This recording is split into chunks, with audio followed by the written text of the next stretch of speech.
अस्सलामुअलैकुम, welcome to the live interview series by Munim Batuni. और आज जो हमारे साथ गेस्ट हैं वो बहुत बड़ा नाम, पाकिस्तान की स्टॉक मार्केट एक्सपर्ट हैं। स्टॉक एक्सचेंज में उनका बहुत बड़ा नाम है। बिजनेस कंसल्टेंट है, वो मोटिवेशन स्पीकर हैं, एंटरप्रेन्योर हैं। नाम है उनका मिस्टर जवाद हफीज। और जवाद साहब को मैं बगैर किसी ताकीद के आज के अपने शो में खुशामदीद कहूंगा। और ये मेरे लिए बाइस फखर है कि आज ये मेरे शो में तशरीफ लेकर आए। अस्सलाम वालेकुम जवाद साहब। वालेकुम अस्सलाम, बिस्मिल्लाहिर्रहमानिर्रहीम। जनाब, thank you very much for inviting me. बहुत शुक्रिया सर आपका कि आप मेरे शो में तशरीफ लेकर आए। और आज ये बहुत अच्छा मौका है कि आपसे बहुत कुछ सीखने का मौका मिलेगा और बहुत कुछ आपके बारे में जानने का मौका मिलेगा इंशाल्लाह। मेरा नाम जवाद सर हफीज है जी। मैं पिछले 30 साल से डिफरेंट बिजनेसेस से वाबस्ता हूँ। सिंस 1989 मैंने स्टॉक मार्केट में इंटर्नशिप की थी अपनी एफएससी के बाद। और जो छुट्टियां होती हैं तब से ऑनवर्ड्स मैं ये काम कर रहा हूँ और मैंने कभी इसको छोड़ा नहीं है। इसके साथ बहुत से काम किए हैं। वैसे मेरी फैमिली ये बिजनेस ऑलरेडी इसमें इन्वेस्टमेंट करती थी। मेरे वालिद साहब मेरी पैदाइश से भी पहले, सिंस 1967 वो स्टॉक मार्केट में इन्वेस्ट करते थे। बल्कि उस वक्त लाहौर स्टॉक एक्सचेंज बना भी नहीं था। कराची के ब्रोकर्स के एजेंट बैठा करते थे, सिर्फ कराची स्टॉक एक्सचेंज होता था और उनके एजेंट्स होते थे बड़े थोड़े से लाहौर में। उस वक्त एक रूबी ज्वेलर के ऊपर एक ब्रोकर होते थे कराची के, हाजी यूनस ईसा ताई। तो उधर से मेरे वाले साहब ने इन्वेस्टमेंट का स्टार्ट लिया। फिर उन्हें ये काम अच्छा लगा, उन्होंने ये काम किया। फिर 1989 में जब मैंने एफएससी अपनी मुकम्मल की तो उसकी छुट्टियों में मेरे वाले साहब के दोस्त भी थे, हमारे ब्रोकर भी थे, फरतुल्लाह खान साहब। अल्लाह ताला उनको उसको उनके लिए आसानियां पैदा करे। उन्होंने मुझे अपने बेटे की तरह बिल्कुल गाइड किया। पेड इंटर्नशिप नहीं थी, मैं उनके ऑफिस वैसे ही रेगुलरली चला जाता था 3 महीने के करीब के। और मुझे वो अपने पास बैठाते थे बिल्कुल, यानी सीईओ के साथ में बैठता था और गपशप लगाते थे और साथ काम को समझते थे। तो वहां से मुझे काम अच्छा भी लगा, मैंने सीखना भी था, मेरा फैमिली बिजनेस था। और फिर सो ऑन वो सिलसिला आज तक चलता रहा। इस सफर में थोड़ी सी कुछ चीजें हमने और भी की। मैं इंडस्ट्री में आया 1992 में। इंडस्ट्रियल इक्विपमेंट हमने एक गत्ते की फैक्ट्री होती है, सन ड्राइंग स्ट्रॉ बोर्ड उसे कहती हैं। वो अफ्रीका भी हम भेजना चाह रहे थे, वो भी कुछ हमने मशीनें भेजी और यहाँ पे लोकल मशीनरी उसको डेवलप कराई। वो छोटा सा प्रोजेक्ट होता है, गुजरांवाला में बनती है मशीन उसकी। फिर इसी तरह एक मेलामाइन टेबलवेयर की मशीनरी थी, वो हमने बांग्लादेश और अफ्रीका इसी तरह वो भी प्रोजेक्ट से वो की। एक प्रोजेक्ट गत्ते का मैंने खुद लगाया। फिर सर्कुलेटिंग मशीन होती हैं, ये जो टी शर्ट पहनी हुई है आपने, ये शर्ट्स जो इसका फैब्रिक निट करती है और फिर आगे गारमेंट बनती हैं, तो वो हमने जर्मनी का प्लांट था वो लगाया। फिर उसमें तहकीक की तो मुझे चाइनीज मशीन बहुत अच्छी मिल गई, जिसे पाकिस्तान में फर्स्ट टाइम मैंने इंट्रोड्यूस करवाया। और फिर टर्न की बेसिस पे इंडस्ट्रियल प्रोजेक्ट बहुत से किए, बिजनेस कंसल्टेंसी की, इंडस्ट्रियल कंसल्टेंसी की। तो एक लंबा सफर है। अल्लाह ताला का शुक्र है कि बड़ी आसानी और हर जगह पे अल्लाह ने कामयाबी दी। और फिर फाइनली मैंने इसको कंक्लूड ज्यादा अब जो है सबसे बड़ा मेरा जो सबसे समझे कि पसंदीदा बिजनेस है वो स्टिल स्टॉक मार्केट की इन्वेस्टमेंट्स है। तो यहाँ तक कहानी है आज की। उसमें मैंने 2 प्रोग्राम्स दिए, एक learn to invest in Pakistan stock exchange जो पाकिस्तान का पहला प्रोग्राम है एजुकेशनल के, जिसमें कोई भी आदमी जो 8वीं पास है वो बड़े आराम से स्टॉक मार्केट में इन्वेस्टमेंट कैसे की जा सकती है उसके सारे पहलुओं को समझ सकता है। अगर आप गूगल पे जाएं JAWAD जवाद HAFEZ हफीज इसको सर्च करें तो आपके सामने मेरा प्रोग्राम, मेरी वीडियोस आ जाएंगी। फिर उसके बाद एक और प्रोग्राम हमने दिया, क्योंकि बिजनेस काफी डाइवर्सिफाइड किए हुए थे, कि बी एन एंटरप्रेन्योर, कि कोई आदमी अपना बिजनेस कैसे स्टार्ट करे, पैसे हैं या नहीं है, कम है या ज्यादा है, बाहर से वो पाकिस्तान आ रहा है, हाउस वाइफ है या स्टूडेंट है, anybody how they can start their business. तो वो प्रोग्राम भी कासिम अली शाह फाउंडेशन पे हमने उसके 4 बैच बनाए और अब तक 4 बैच वहां से पास हो चुकी हैं। और शाह साहब की बड़ी मेहरबानी, उन्होंने इस चीज को बड़ा सराहा। इसी तरह मेरी जो वीडियो फर्स्ट थी वो कासिम अली शाह फाउंडेशन के ऊपर, how to trade and invest, वो अब तक 4.5 लाख दफा देखी जा चुकी है। और 1100 वीडियोस कासिम अली शाह फाउंडेशन के ऊपर है, उनमें नंबर 1 है, वो कंटिन्यूसली लीड कर रही है, हाईएस्ट व्यूड वीडियो है। तो ये है सर अभी तक का सफर। सर आपसे मैं आपके इंट्रोडक्शन देख रहा था, उसमें एक और कोर्स भी था, बी एन इंटरप्रेन्योर। ये जी जी। इंटरप्रेन्योर और एंटरप्रेन्योर में क्या फर्क बिल्कुल सही, बड़े खूबसूरत है। ये भी एक सवाल, ये भी मेरा एक प्रोग्राम ही है। इंट्राप्रेन्योर होता है आई से, INTRA लगेगा इंट्राप्रेन्योर की स्पेलिंग में ना। इंट्राप्रेन्योर सर ऑर्गेनाइजेशन के अंदर इस तरह के लोग होते हैं कि जो अपनी ही ऑर्गेनाइजेशन के साथ मिलकर कोई वेंचर करते हैं, जिसमें उनको उनको या तो उनकी सैलरी प्लस कमीशन होता है, जैसे सुंदर पिचाई हैं, ये गूगल के जो सीईओ हैं, जैसे ये आप जो सोनी का प्ले स्टेशन खेलते हैं, ये सोनी के एक एम्प्लॉय थे, वो सोनी की मैनेजमेंट के पास गए कि जी हमें गेम्स में भी आना। वो अपनी बेटी के साथ निंटेंडो खेलता था, एक गेम होती थी ये वीडियो की। तो उसने कहा कि इसमें बड़ा स्कोप है गेमिंग में, उसने अपनी कंपनी को कन्विंस किया। उसकी कंपनी वो फिर करते ये है कि कंपनियां आपको फंड दे देती हैं, आपको स्टाफ दे देती हैं, ऑब्वियसली आप उसकी डोमेन में काम कर रहे होती हैं, लेकिन एक तरह से आप एंटरप्रेन्योरियल क्वालिटीज, यानी आपके पास फ्री हैंड होता है एक्सपेरिमेंटेशन करने का, प्रोडक्ट डेवलपमेंट करने का, प्रोडक्ट लॉन्च करने का। और बाद सूरतों में कंपनी एक परसेंटेज जो है उस प्रॉफिट का वो आपको दे देती है। तो मैं लोगों को ये कहता हूं कि अगर वो एंटरप्रेन्योर नहीं बन सकते तो वो कम से कम इंट्राप्रेन्योर तो जरूर बने।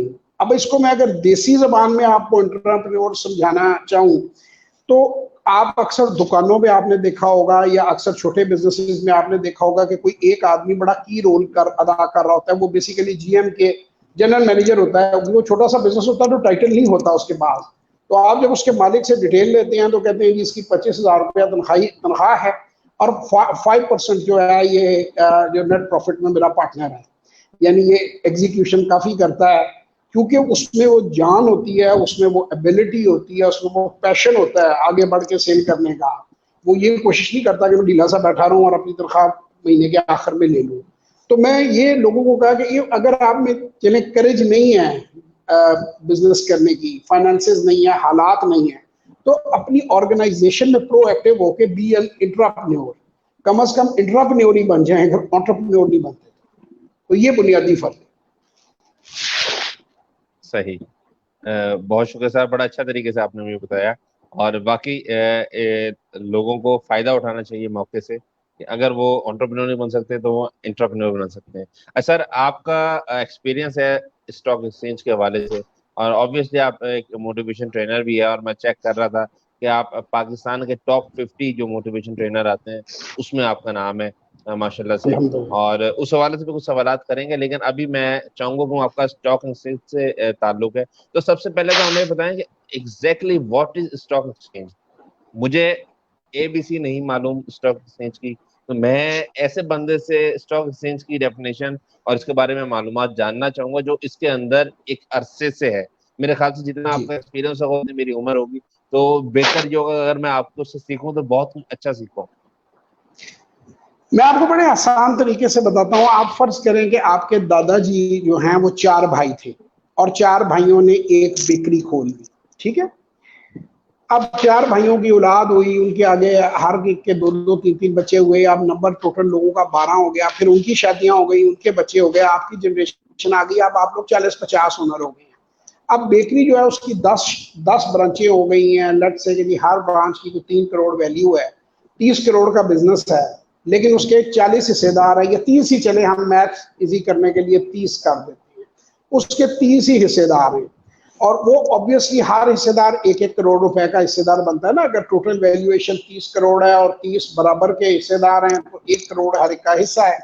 लेकिन आम कन्वेंशनल बिजनेस में या तो लड़ाई झगड़े होते हैं, या कोई बीच में बैठ के किसी को 70 लाख मिलता है, कोई 1.5 करोड़ ले जाता है, कोई कुछ करता है, और इस तरीके से जब सेटलमेंट का वक्त आता है तो सेटलमेंट होती है। क्योंकि एक स्टेज पे जब नंबर ऑफ पार्टनर्स ने बढ़ना है तो कहीं ना कहीं सब हम मजाज और हम ख्याल नहीं होते।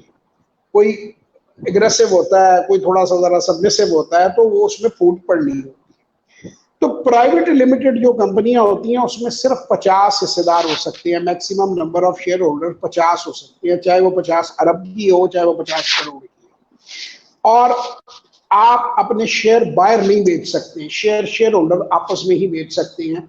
तो उसमें फिर झगड़ा शुरू हो जाता है, लिटिगेशन शुरू हो जाती है। वो कहता है जी मेरी तो वैल्यूएशन ये निकलती है, वो कहता है नहीं जी मेरे हिसाब से ये निकलती है। तो फिर दोनों आपस में गुत्थम गुत्था हो जाते हैं और एक दूसरे को पीट डालते हैं। और फिर कोर्ट में साथ जो है, एक तो हिस्से का मुकदमा चल रहा होता है, उसके साथ मार कुटाई के भी 2 पर्चे याद हो जाते हैं। अच्छा, इस चीज को ये मैंने समझने के लिए आपको बता रहा हूं। पब्लिक लिमिटेड कंपनी का ये लॉ होता है कि हर एक शेयर होल्डर भी, यानी अगर एक कंपनी के 1 करोड़ शेयर होल्डर है तो 1 करोड़ बंदे ही उसे खरीद फरोख्त कर सकते हैं, जिसे मर्जी बेचें, जिसे मर्जी खरीदें, ओपन होता है वो। उसमें ये जरूरत नहीं है कि पहले से जो है वो पार्टनर हो। दूसरा, जो प्राइवेट लिमिटेड बिजनेसेस होते हैं, जो कन्वेंशन, जैसे मैंने दादाजी की बेकरी कही है, तो वो रोज उसके शेयर बिक नहीं रहे होते मार्केट में। जो पब्लिक लिमिटेड कंपनी होती है वो मौका देती है कि आम आदमी भी जो है बड़े बड़े प्रोजेक्ट में थोड़े सरमाए के साथ वो उसके अंदर अपनी इन्वेस्टमेंट कर सके, उसकी बैलेंस शीट देखने के बाद। अब वो कंपनी ऐसी है कि उस कंपनी के शेयर, अब शेयर प्राइस की तरफ आ जाए कि कंपनी की शेयर प्राइस कैसे होती है। जब कंपनी लॉन्च होती है तो एक अमल आता है जिसे आईपीओ कहते हैं, इनिशियल पब्लिक ऑफरिंग उसे कहा जाता है। उस वक्त 10 रुपए फेस वैल्यू होती है कंपनी की। फेस वैल्यू के ऊपर शेयर होल्डर्स को वो ऑफर किए जाते हैं। ऑफर करते हैं, अखबार में एक डेट देती है, वो इतना लंबा प्रोसेस नहीं होता, उसमें लोग अप्लाई करते हैं। तो पहले अगर ज्यादा लोग अप्लाई करें तो पहली लॉट 500 की होती है। उनको देने के बाद अगर बच जाए तो फिर वो इंस्टीट्यूशन खरीद सकते हैं। समझ रहे हैं ना? 50% तो स्पॉन्सर के पास है, आधे हिस्से स्पॉन्सर के पास है, आधे उसने मार्केट में फ्लोट कर दिए। अब वो कंपनी चलना शुरू हो गई, उसके रिजल्ट्स आने शुरू हो गए। हर 3 महीने बाद उन्होंने अपनी जो रिपोर्ट है उसको पब्लिक करना है, अपनी वेबसाइट पर डालना है और स्टॉक एक्सचेंज को भी उसकी कॉपी देनी है। आजकल तो सब कुछ इंटरनेट पे अवेलेबल होता है, वहां से डाउनलोड हो जाता है। उसमें उन्होंने क्या कमाया, क्या गवाया, क्या फ्यूचर प्लान्स हैं, कोई डिविडेंड दिया नहीं दिया, वो सारी डिटेल्स उस रिपोर्ट के अंदर होती है, जिसे हम फाइनेंशियल रिपोर्ट कहते हैं।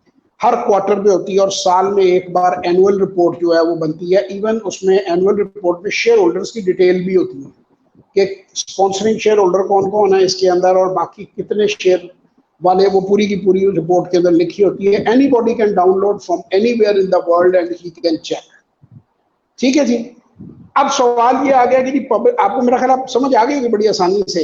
अब जी जी। उसी फैमिली को अगर दादाजी ने वो पब्लिक लिमिटेड बनाई होती और हम एज्यूम करते हैं कि आज उसकी 15 करोड़ के शेयर जो है स्पॉन्सरिंग शेयर उन 30 भाइयों के पास होते, जो कजन हैं, भाई से मुराद मेरी कजन जी और सेकंड कजन वो सब मिला के, और 15 करोड़ मार्केट में होती, तो उस बेकरी की परफॉर्मेंस की बेस से लेट अस अज्यूम के शेजान बेकर्स, हम नहीं कह रहे कि वो हैं ऐसे ही, कोई उनका नाम हम खराब नहीं कर रहे, कोई ऐसी फेमस बेकरी, ये चले शेजानिया में भी इसी बेकर्स कह देते हैं। अब उसकी वैल्यूएशन है 30 करोड़, 15 करोड़ के शेयर बाजार में हैं, 15 करोड़ के शेयर जो हैं वो स्पॉन्सर्स के पास हैं। अब अगर उनमें किसी किस्म का कोई इशू होता है तो वो बंदा कहता है यार तुम अपने शेयर जाओ और जाकर मार्केट में सेल कर दो। ठीक है ना जी? तो मार्केट में फ्रीली उसकी बाइंग सेलिंग हो रही है। अब सवाल ये पैदा होता है कि उसका रेट जो मार्केट में बाइंग सेलिंग हो रही है वो किस बेस पे हो रही है? वो उस बिल्कुल उसी बेस पे हो रही है जैसे किसी गाड़ी के मॉडल, और कोई गाड़ी टैक्सी के तौर चले, मॉडल और किराए के हिसाब से उसका रेट, कोई प्रॉपर्टी दुकान जो है उसके किराए और कंडीशन और लोकेशन के हिसाब से, इसी तरह कंपनी में प्रॉफिटेबिलिटी है। शेयर में तो एक ही क्राइटेरिया है ना कि इसकी माजी की परफॉर्मेंस कैसी है, आजकल कंपनी के क्या हालात हैं और फ्यूचर में प्रोजेक्टेड इसकी जो है वो क्या हालात नजर आ रहे हैं आपको। उस बेस पे मार्केट उसकी एक वैल्यू जो है उसको डिटरमिन करती है। जिसको लगता है कि कंपनी इससे आगे जाएगी वैल्यूएशन में, वो उसमें खरीदार होता है। जिसको लगता है कि नहीं यार इसमें इतनी जान नहीं है, इस कीमत पे बारह नहीं खाती, बिल्कुल ऐसे ही जैसे प्लॉट्स की बात लोग करते हैं, प्लाजो की बात करते हैं कि यार वो लिंक रोड पे दुकान बिक रही है, वो कहता है कितने की है, 2 करोड़ की। नहीं भाई नहीं, वो 1.5 से ऊपर समझ में नहीं आती, 2 पूरे कैसे करेगा? वो कहता है अच्छा 2 करोड़ की फौरन ले लो, इसने 5 हो जाना है। That's exactly it. और इसमें लोग पैसा क्यों लगाते हैं, अगला सवाल है। तो 2 रीजन से इसमें पैसा लोग लगाते हैं। एक चीज को कैपिटल गेन कहते हैं, यानी आपने जिस कीमत पे शेयर खरीदा आपको उम्मीद होती है कि ये बढ़ जाएगा, और जब बढ़ेगा तो जाहिर आपके पैसे बढ़ जाएंगे, आप उसको फरोख्त करके या उस पूरा या उसमें से कुछ हिस्सा अपना मुनाफा निकाल सकते हैं। और दूसरा इसके अंदर रिटर्न होती है जिसको डिविडेंड कहती है। डिविडेंड वो मुनाफा है जो कंपनी शेयर होल्डर को देती है और वो आपके बैंक अकाउंट में डायरेक्ट आ जाता है, आपके बैंक अकाउंट में ट्रांसफर हो जाता है, तो उसको कहते हैं डिविडेंड। सो डिविडेंड और कैपिटल गेन 2 ऐसी अट्रैक्शंस हैं जिसके लिए आप अपना पैसा इन्वेस्ट करते हैं और आपका सरमाया जो है वो मार्केट के अंदर आता है और आपको उसकी रिटर्न मिलती है। अब अगर कोई बात आपको यहाँ क्लियर नहीं है तो आप जरूर मुझसे पूछिए। जी सर, सवाल है, क्लियर हो गई ये बात। क्योंकि जैसे आप बताते रहे तो कुछ ना कुछ जहन में चल रहा था। तो एक सवाल ये आया कि अब फॉर एग्जांपल अब मैं नया बंदा हूँ, अब मुझे स्टॉक जी एक्सचेंज का आपने बेसिक्स बता दी, अब मैं इन्वेस्ट करना चाहता हूँ और मेरे पास लाखों रुपए नहीं है। जी जिस तरह आपने देखा होगा, हम कई मोटिवेशन वीडियोस होती है कि 10,000 रुपए से बिजनेस स्टार्ट करें। तो नहीं देखिए आप जी बात सवाल क्या मुकम्मल आप करने इस तरह दें का अपना। बता सकते हैं? क्या आप बता सकते हैं कि 20,000 रुपए से अगर मैं स्टॉक एक्सचेंज के अंदर जाना चाहूँ, क्या मैं जा सकता हूँ? इज इट पॉसिबल, देखिए क्या मुझे लाखों रुपए लेके ही जाना है? मैं 20,000 रुपए से तो आपको 50 बिजनेस या 100 बिजनेस बता सकता हूँ जो हो सकती है, लेकिन मैं लोगों को मशवरा देता हूँ कि अगर उन्होंने स्टॉक मार्केट में आना है तो कम से कम 1 लाख रुपया लेकर आए। अब वो है कि वो 1 लाख रुपया क्यों लेकर आए, ये एक बड़ा अहम सवाल है, तो इसको समझ लीजिए। जो ट्रेडेबल लॉट होती है ना, किसी भी शेयर की एक लॉट होती है, ट्रेडेबल लॉट उसे कहते हैं। वो 500 शेयर होती है। आप मतलब 10 शेयर नहीं खरीद सकते, आप 500 शेयर ही खरीदेंगे, 500 ही बिकेंगे। ऑड लॉट में बिक जाते हैं, लेकिन वो उनके रेट का इतना डिफरेंशियल होता है कि उसकी खरीदो फरोख्त मुमकिन नहीं होती रेगुलर। मतलब अगर शेयर 8 रुपए का चल रहा है तो वो 7 रुपए का ऑड लॉट में बिकेगा, तो 1 रुपए इतना बड़ा गैप जो है वो बारह नहीं खाता, उसमें ट्रेडिंग नहीं हो सकती। अब जब ट्रेडेबल लॉट ही 500 शेयर की है, तो लेट से आप एक शेयर पसंद करते हैं 50 रुपए का, तो 25,000 रुपया उसकी मालियत बन जाती है। तो मैं लोगों को ये कहता हूं कि अगर आपके पास एक ही 50,000 हैं या एक ही 25,000 है, तो आप एक गोली वाला पिस्तौल लेके मार्केट में आए हुए हैं और वो गोली आप चला देंगे तो आपका पिस्टल खाली हो जाएगा। तो थोड़ी सी डाइवर्सिफिकेशन होनी चाहिए कि कम से कम आप 3 से 4 कंपनियों के अंदर बाइंग सेलिंग कर सकें। तो आप कोशिश करें कि आप जो 20,000 रुपया है उसके, मैं आपको अलहदा अगर एंटरप्रेन्योरशिप पे होगा तो मैं उसमें आपको कई मंसूबे बता दूंगा कि जो 20,000 से 1 लाख तक का सफर आप कैसे तय कर सकते हैं।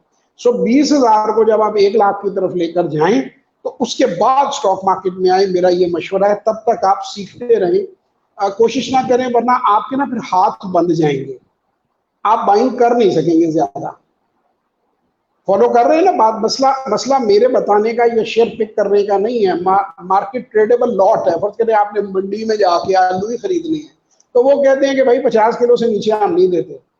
मतलब हम यहाँ का असूल है, तो आप जाओ रिटेल शॉप से जाकर लेने हैं तो ले लो, या आप फ्रूटर लेते हैं, किनू लेते हैं, तो कहते हैं 200 पीस से नीचे हम नहीं देते। तो इस तरह मार्केट 500 शेयर से कम की लॉट जो है वो ट्रेडेबल नहीं होती। ये रीजन है उसका। लेकिन 1 लाख रुपए से बड़े आराम से शुरू किया जा सकता है। एग्जैक्टली, ठीक हो गया सर। अच्छा सर, अब एक सवाल है बड़ा अहम है कि पैसा कैसा कमाया जाए, और उसी में एक और सवाल है कि पैसा कैसे कमाया जाए, एक सवाल ये, दूसरा कि पैसे से कैसे पैसा कमाया जाए। सर पैसे से पैसा तो ये स्टॉक मार्केट ही है, और इस तरह के और बहुत से बिजनेसेस हैं कि जहाँ पे देखिए एक चीज जो एक होता है मजदूरी से पैसा कमाना। मसलन एक आदमी, मैं अक्सर अपने बच्चों को ये बात एग्जांपल देता हूँ समझाने के लिए। मैंने कहा यार ये बताओ, हमारे घर के ना सामने हमारे एक नेबर थे तारिक साहब, उनका घर बन रहा था, तो हमारी विंडो से सारा वो ऑपरेशन नजर आ रहा था, वो ऊपर की मंजिल बना रहे थे। तो मैंने कहा ये बताओ कि मजदूर ज्यादा मेहनत करता है या आज जो, उन्होंने कहा जी मजदूर। तो मैंने कहा पैसे कौन ज्यादा कमाता है? कहते हैं राज। मैंने कहा राज ज्यादा मेहनत करता है कि ठेकेदार? उन्होंने कहा जी राज। मैंने कहा पैसे कौन ज्यादा कमाता है? उन्होंने कहा ठेकेदार। देखिए पैसा कमाना का तरीका कार ये होता है कि जितनी आप स्किल लेवल आपका इनहेंस हो जाए।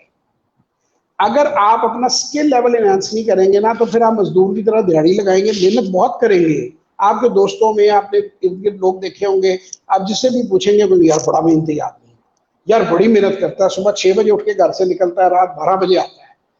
अब वो मेहनत कर रहा है, स्किल लेवल इनहेंस नहीं कर रहा। ये मैं मिसाल अक्सर बच्चों को देता होता हूँ कि जो सिक्योरिटी गार्ड है किसी बैंक के बाहर, वो 18,000 रुपए तनख्वाह लेता है और 12 घंटे ड्यूटी करता है। उसी बैंक का चेयरमैन जो है वो 8 करोड़ रुपए या 4 करोड़ रुपए माह तनख्वाह लेता है, और वो हार्डली 8 घंटे ऑफिस को देता है। तो क्या फर्क है? इससे स्किल का फर्क है ना। जितना स्किल लेवल आप अपना इनहेंस कर लेंगे, उतनी ऊंची नौकरी आपको मिलेगी। बिजनेस में जितना आप स्किल लेवल इनहेंस कर लेंगे, उतना ज्यादा पैसा आप कमा पाएंगे। अब आपका पहला सवाल हुआ कि पैसा कैसे कमाया जाए। तो पैसा मेहनत से करनी पड़ेगा, शुरू में आपको मेहनत मशक्कत करके पैसा कमाना पड़ेगा। हाँ, जब आपके पास एक कैपिटल आ जाता है, तो फिर जो 2 किस्म की आमदनी होती है, एक को एक्टिव इनकम कहते हैं, एक को पैसिव इनकम कहते हैं। एक्टिव इनकम यह है कि मैं फर्स्ट नेशनल बैंक में कैशियर हूँ और मेरी 60,000 या 30,000 तनख्वाह है, तो मैं सुबह जाता हूँ और शाम तक मैं काम करता हूँ और 30,000 महीने के आखिर में या 50,000 या 60,000 जो भी सैलरी है वो मैं लेकर आता हूँ। ये मेरी एक्टिव इनकम है। अब मैंने क्या किया कि किसी तरह 2-3 लाख रुपए इकट्ठे कर लिए कमेटी डाल के या कोई फैमिली के, और मैंने कुछ पैसा स्टॉक मार्केट में डाल दिया। अब ये मेरी पैसिव इनकम है, ये एक्टिव इनकम नहीं है। ये मैं पैसे से पैसा कमा रहा हूँ। ये मैं अपनी नौकरी को भी जारी रखे हुए हूँ और अपना वो काम करते करते दफ्तर से मैं थोड़ा सा 1 मिनट में अपने उसको मोबाइल को बीच बीच में देख लेता हूँ और बाइंग सेलिंग के अपने ट्रेड्स डाल देता हूँ और साथ में अपनी नौकरी भी करता जा रहा हूँ। तो ये एक और मेरा सोर्स ऑफ इनकम डेवलप हो गया। इन तीनों दोनों को मैंने करने के बाद एक और सोर्स किया कि एक छोटी सी दुकान किराए पे मिल गई है, वो मिली, मैंने वो खरीद ली, उसको मैंने रेंट पे दे दिया, वो एक और सोर्स पैसिव इनकम का हो गया। ठीक है ना, किराया महीने के महीने मुझे आ जाता है। तो ये है, पैसे से पैसा इस तरीके से कमाया जा सकता है कि आप उसको पैसिव इनकम की मद में ले सकते हैं। और एक्टिव इनकम पे तो फिर आपको ड्यूटी देनी पड़ेगी, वो तो आपको 9 to 5 या आपका बिजनेस है तो इवन और ज्यादा घंटे, वो तो आपको टाइम लगाना पड़ेगा। सही सर। एक और बड़ा अहम सवाल है कि कामयाबी हासिल करने का तरीका क्या? सर जी, जैसे आप मैंने तो एंटरप्रेन्योर कामयाबी भी हैं हासिल और करने का बल्कि मोटिवेशन स्पीकर भी हैं। इंटेलिजेंट लकी होने का तरीका भी आपको मैं आज बता देता हूँ। How to be lucky by an honesty, continuous and never ending improvement. आप अपने काम, जो भी काम है आपका, कोशिश करें। ये एक जापानीज जो है, इसको कहते हैं काइजन भी, इसका नाम है। इसको इंग्लिश में वो कहते हैं continuous and never ending improvement. सबसे बड़ी इसकी एग्जांपल टोयोटा है, उन्होंने इसको फॉलो किया था।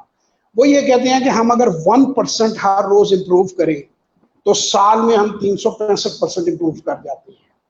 और टोयोटा ने ये करके दिखाया, दुनिया ने देखा। बड़ी एक मामूली सी कंपनी होती थी, बड़ी कोई 60s में टोयोटा की, 70s में कोई इज्जत नहीं थी दुनिया में, और अब वो लार्जेस्ट कंपनी बन गई है in terms of number of automobiles in the world. और उन्होंने इसी फार्मूले के तहत कि हमने रोजाना 1% इंप्रूवमेंट करनी है। कोई भी इंसान, जैसे आप हैं, आप ये वीडियोस रिकॉर्ड कर रहे हैं, तो आप ये रोज देखें कि मैं किस तरह कैमरे का एंगल बेहतर कर सकता हूँ, कोई वॉल बेहतर है जिसके पीछे शूट, कोई लाइटिंग बेहतर हो सकती है, कोई माइक बेहतर हो सकता है। और सब इंप्रूवमेंट्स के लिए पैसे नहीं चाहिए होते। कुछ इंप्रूवमेंट्स ये आप भी मानेंगे कि सॉफ्ट स्किल्स जो है उनके लिए पैसे नहीं चाहिए, सच बोलने के लिए पैसे नहीं चाहिए, ईमानदारी के लिए पैसे नहीं चाहिए, पूरा तोलने के लिए पैसे नहीं चाहिए। तो जो आप ऑनेस्टी के साथ, मेहनत के साथ आप काम करें और उसको आप बढ़ाते हैं, लेकिन इसके साथ दिमाग को जरूर इस्तेमाल करें। बाज लोग क्या करते हैं, वो जिद में आ जाते हैं। जिद में आप बिजनेस में जब भी आएंगे आपको मार पड़ेगी। स्टॉक मार्केट में आप जिद में आएंगे आपको मार पड़ेगी।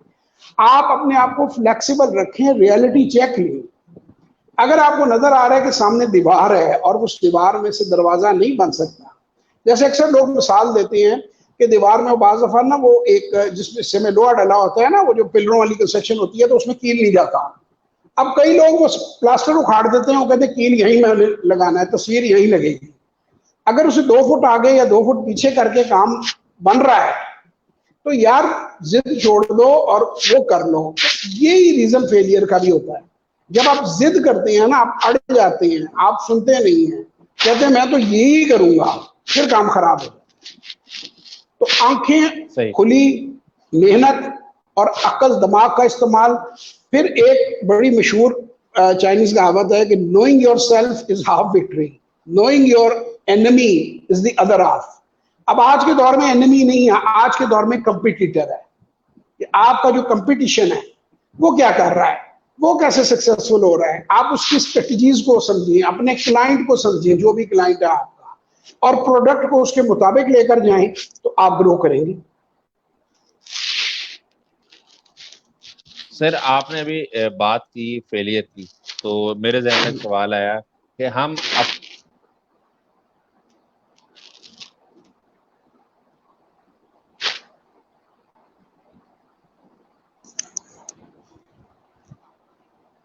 सवाल सुनाई दिया सर? नहीं, सवाल जरा रिपीट कर दें। जवाब सर, सवाल ये है कि how to learn from our failure. जी, देखिए सर, पहली बात तो ये है कि हमारे मुल्क में और हमारे स्कूल के सिस्टम में और दुनिया के सिस्टम में फेल होना को बहुत बुरी चीज समझा जाता है, उसे गुनाह समझा जाता है और कहते हैं कि इस आदमी को माफ नहीं करना, ये फेल हो गया। पूरी फैमिली उसको ताने मारती है, माँ बाप बहन भाई उसे ताने मारती हैं। सर, फेल का मतलब है first attempt in learning, FAIL, first attempt in learning. Failures इतनी बुरी चीज नहीं है, फेलियर से ना सीखना बुरी चीज है। मैं अभी बताता हूं कि सीखना कैसे चाहिए। पहले मैं आपको बता दूं कि YouTube जो है, it was a dead flop. YouTube dating site शुरू हुई थी, बड़ी बुरी तरह पिटी। उसके बाद उन्होंने इसको रीलॉन्च किया, वीडियो पोर्टल बनाया, आपके सामने है YouTube की सक्सेस। मार्क जकरबर्ग ने फेसबुक से पहले एक दो अटेम्प्ट्स की, उन अटेम्प्ट्स को मार्क जकरबर्ग बुरी तरह उनमें फेल हुआ, वो लॉन्च नहीं हुई प्रोडक्ट्स उसकी, वो डिसहार्ट नहीं हुआ, उसने फेसबुक लॉन्च की। अच्छा, अब आ जाते हैं हम इसके दूसरे हिस्से की तरफ। पहला हिस्सा था कि फेलियर जो है कोई इतनी बुरी चीज नहीं है। दूसरा हिस्सा ये है कि आपको बैठकर तमाम लोगों से फीडबैक लेनी चाहिए, अपने क्लाइंट से, अपने एसोसिएट से, और अपने कंपटीटर्स को भी स्टडी करना चाहिए कि यार ऐसा क्या हुआ जो मैं क्यों फेल हुआ। जैसे नोकिया का, आपको उसको नोकिया का जो CEO था वो आंसुओं से रोया था जब नोकिया बंद हुआ। उनकी सबसे बड़ी गलती थी एंड्रॉयड पे ना जाना। आपको याद है नोकिया एक जमाने में दुनिया में सबसे ज्यादा बिकने वाला फोन होता था, और वो जो है वो उनको उड़ा के रख दिया एप्पल ने और एंड्रॉयड के टेलीफोनों ने, क्योंकि आपने तहकीक नहीं की, आप प्राउड हो गए, आपने ये समझा कि ये ऐसे ही चलता जाएगा। तो फिर रियलिटी चेक जब आया तो आपने स्टडी नहीं किया अपने कंपटीशन को, आप अपने अंदर इनोवेशन लेकर नहीं आए, आपने अपने स्टैंडर्ड्स राइज नहीं किए, आपने continuous and never ending improvement को मजाक समझा, आपने कहा मैं ऐसे ही चलाऊंगा, तो फिर वो चल गया। फिर अगर आपने अपने फेलियर से सीखना है तो आपको जो जिस जगह आप फेल हुए, आप अगर गौर से उसको न्यूट्रल होकर उसकी वजूहत ढूंढेंगे तो आपको वजूहत जरूर मिलेगी, और फिर आप अपने अगले वेंचर में फेल नहीं होंगे। सही सर, बहुत शुक्रिया आपका। मैंने आपसे टाइम लिया और तकरीबन हमारे 25 मिनट से ऊपर ही हो गया टाइम। वैसे तो बहुत कुछ आपसे सीखा जा सकता है, बहुत कुछ आपसे और भी बात की जा सकती है स्टॉक एक्सचेंज के हवाले से, मोटिवेशन स्पीकिंग के हवाले से, क्योंकि आप टॉप 50 मोटिवेशन स्पीकर्स में आते हैं पाकिस्तान के अंदर, और उसके हवाले से कई सवाल जहन में भी आते हैं, लेकिन टाइम जो है हमारा वो शॉर्ट है, और जिस तरह हमने कमिटमेंट की थी आपसे 25 से 30 मिनट की, वो टाइम हमारा पूरा हो चुका है। मैं चाहूंगा आखिर में आप एक अच्छा मैसेज दीजिए जी हमारे देखने वालों को, सुनने वालों को। जी जरूर। मैं सबसे पहले तो आपका बहुत बहुत शुक्रिया, आपने मुझे बुलाया। जितने ऑडियंस मुझे देख रहे हैं, 565 वीडियोस टोटली फ्री वो यूट्यूब के ऊपर पड़ी हुई हैं। ये आपके सामने मेरा नाम आ रहा है, आप इसे सिर्फ नाम को जाके गूगल कर लें या यूट्यूब सर्च में डाल दें, या आप ये भाई भी लिंक इनसे भी ले सकते हैं, ये भी मेरे साथ फेसबुक पे भी कनेक्टेड हैं। तो आप उन वीडियोस को देखें। 235 वीडियो उसमें स्टॉक मार्केट पर है, जिसमें हर पहलू को डिस्कस किया है। तो हम कितने भी इंटरव्यूज कर लूं, लेकिन जितनी डिटेल में उधर चीजें हैं वो आपको नहीं मिलेंगी, तो वो आप जरूर उनको देखें, वो टोटली फ्री है। 100 से ऊपर वीडियोस एंटरप्रेन्योरशिप पर है। मैसेज मेरा एक ही है भाईजान, मैसेज ये है कि कोविड-19 से पहले ही ये चीजें होनी शुरू हो गई थी। आप नौकरियां नहीं मिलनी, बहुत कम लोगों को नौकरियां मिलनी है, हाईली स्किल्ड लोगों को मिलनी है, कम सैलरी पे मिलनी है। जितनी जल्दी आप अपने कारोबार खड़े करने के बारे में सोच लें, कारोबार सिर्फ पैसे से नहीं होता। मसलन मैं एसी सर्विस का कारोबार है, उसके लिए आपको पैसे नहीं चाहिए, आप प्लम्बर इलेक्ट्रिशियन की सर्विस दें, अपने इलाके के प्लम्बर इलेक्ट्रिशियन को लेके आप व्हाट्सएप ग्रुपों के अंदर अपना नाम डालेंगे, जी हम आपका काम करेंगे, आपको पैसा नहीं है। बहुत से हैं, ये वीडियोस में भी पड़े हुए हैं। एक किताब मैं आप लोगों को रिकमेंड करूंगा, डेमंड जोन की किताब है, द पावर ऑफ ब्रोक, और वो ये कहता है, हमें मजबूरन बुरों के नाम लेने पड़ते हैं, वरना क्योंकि आप हम लोगों पर एतमाद नहीं करते। If you can not make money without money, you can not make money with money.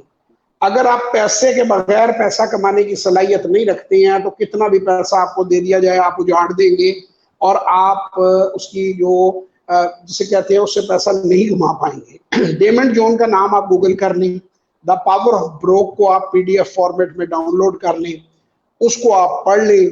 वो वही बातें कह रहा है जो मैं बातें आपको कह रहा हूँ, लेकिन मुझे मजबूरन गोरे का हवाला इसलिए देना पड़ा कि गोरे की बात लोग मान लेंगे। टाक शैंक का वो फाउंडर मेंबर है। तो आप मुफ्त इल्म हासिल करें, यूट्यूब को इस्तेमाल करें, बहुत से चैनल्स बने हुए हैं, और कुछ ना कुछ भाईजान अपना काम करें।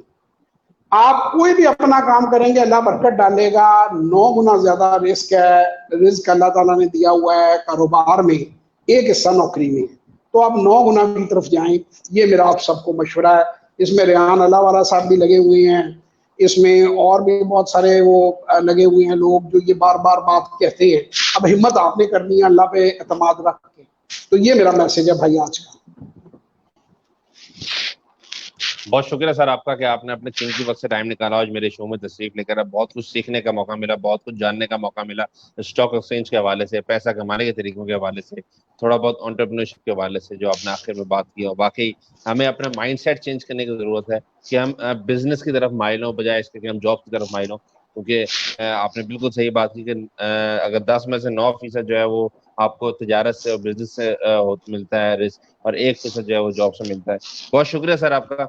आज का शो यहीं पे इख्तिताम करेंगे इस उम्मीद और इस दुआ के साथ कि जहाँ रहें खुश रहें, अपना ख्याल रखें। और आखिर में बहुत इंपॉर्टेंट मैसेज तमाम देखने वालों के लिए, सुनने वालों की, कि बराह करम शादी से पहले अपना और अपने होने वाले लाइफ पार्टनर का थैलेसीमिया का टेस्ट लाजमी करवाएं, क्योंकि आज एक छोटी सी एहतियात आपके आने वाले कल को बेहतर बना सकती है। अपना ख्याल रखिएगा। अल्लाह हाफिज।